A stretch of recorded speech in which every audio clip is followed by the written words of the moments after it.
Jail time for refusing compulsory vaccination, quarantine enforced by armed guards, banishing infected residents from towns. Can you guess where these strict disease mitigation measures were enacted? No, not China, not North Korea either, or the USSR. All these rules were in place during past pandemics right here in the United States. Despite what today's anti-maskers and libertarians would like you to believe, the various COVID measures adopted during this pandemic were not unprecedented. They were not unique affronts to our life, liberty, and pursuit of happiness. In fact, America has a long history of far tougher contagious disease safety measures. Just ask Polly Price, the author of Plagues in the Nation, How Epidemics Shaped America. Her book describes how our country handled past outbreaks of infectious diseases, including banishing victims to makeshift pest houses in the woods or locking them in their own homes.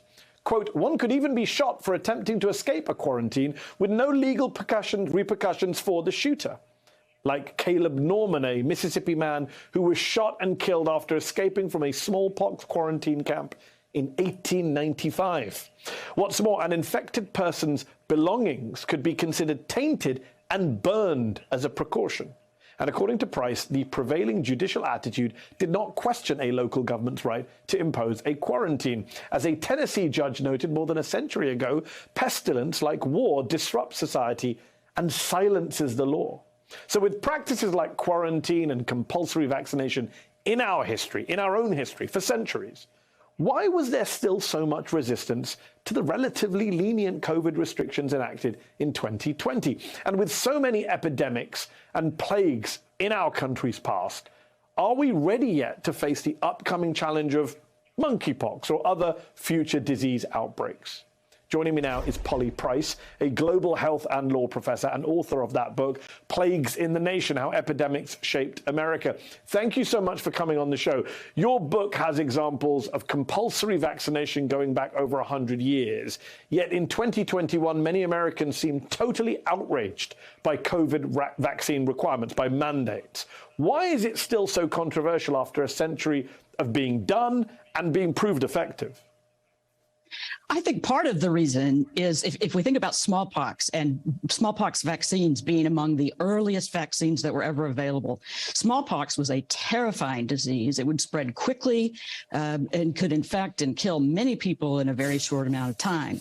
So starting in the 1880s or so, many U.S. states allowed their local governments to require vaccines of all the residents of the town anytime a smallpox case threatened or was reported. Almost every U.S. state permitted this or allowed local school boards to do the same thing. These were immediately challenged in court and usually in state Supreme Courts. And the response was, well, these are really political questions. Courts are not in the position of being able to determine what's good science and what is good policy in terms of an epidemic. So they would defer to what the health leaders at the time believed was necessary to stamp out a smallpox outbreak. And even the Supreme Court got in on the act in 1905 in a case known as Jacobson versus Massachusetts. And again, it said these are really local decisions. These are local decisions. So one reason for the difference that we might see today is the source. So most of the vaccine mandates that were talked about with COVID came from the federal government. So you automatically had a percentage of the population skeptical of any federal mandate. Traditionally in our history, states have been, and especially local governments, have been in charge of protecting their residents. Not always in a more humane way, but that has been the tradition in the U.S. So you mentioned local government, and you write in the book, quote, America's public health defense is further divided among nearly 3,000 state and local public health departments. With this setup, it is difficult, if not impossible, to have an effective national strategy against a pandemic. Could you describe what you would see as a better balance between the federal government and state and local governments when a pandemic comes along? Because there was a lot of envy by people in power in America looking at what Europeans or even Canadians and others were able to get away with at much faster pace at the start of the pandemic. I think the explanation for that is the United States has one of the most decentralized public health defense systems in the world. And that means that these nearly 3,000 state, local, tribal public health departments that many people prior to COVID had never been introduced to, play a critical role. And if we think about what they were struggling with before the COVID pandemic, they control tuberculosis and prevent drug-resistant tuberculosis from taking hold in the United States in the way that it has in other parts of the world. In HIV, keeping, again, treatment, testing.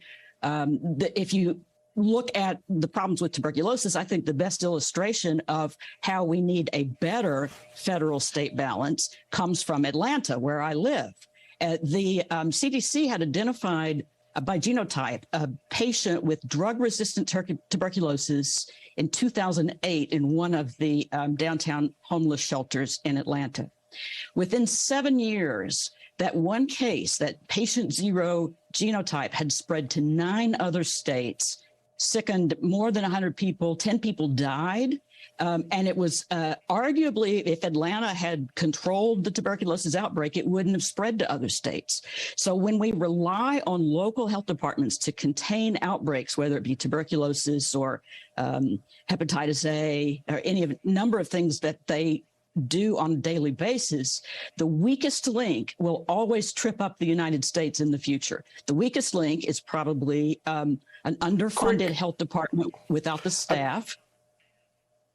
I just wanted to jump in because we're almost out of time. I had a quick last question for you. Very briefly, Sure. Based on all what you're saying, based on what you've studied, is this country ready for monkeypox now? No, and we know that because we don't have enough vaccines should the need arise for more demand for monkeypox, smallpox vaccines. So no, we don't have a distribution system in place that works well for getting limited supplies distributed fairly throughout the states. In the past, richer states have always fared better in the scramble to get those kinds of supplies and vaccines. And we've never worked out a very good distribution system when we have limited supplies, whether it's PPE or medical supplies to keep our hospital workers safe, or whether it's vaccines.